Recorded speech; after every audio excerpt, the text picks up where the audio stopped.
Duta Besar Rusia untuk Israel Anatoly Viktorov telah mendesak warga Rusia untuk segera meninggalkan Israel. Desakan ini muncul setelah Iran menembakkan 180 rudal ke Israel pada Selasa 1 Oktober 2024 malam.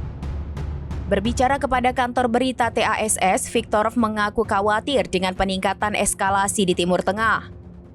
Ia tak ingin warga Rusia yang tinggal di Israel terancam, apalagi menjadi korban serangan. Oleh karena itu, Viktorov mendesak warga Rusia untuk segera meninggalkan Israel selagi penerbangan reguler masih tersedia. Di sisi lain, sejumlah maskapai penerbangan Rusia juga telah membatalkan penerbangan di atas Israel, Iran, dan Irak awal pekan ini. Serangan rudal Iran bahkan membuat pesawat tujuan Doha yang membawa wakil Perdana Menteri Rusia berbalik arah. Pesawat akhirnya kembali ke Moskow pada Rabu 2 Oktober 2024.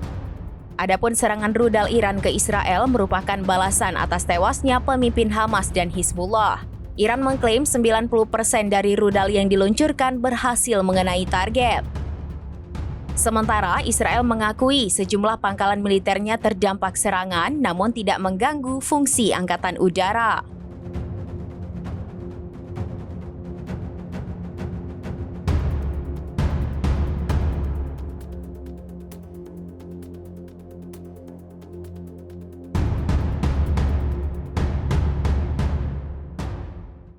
Download Tribun X sekarang, menghadirkan lokal menjadi Indonesia.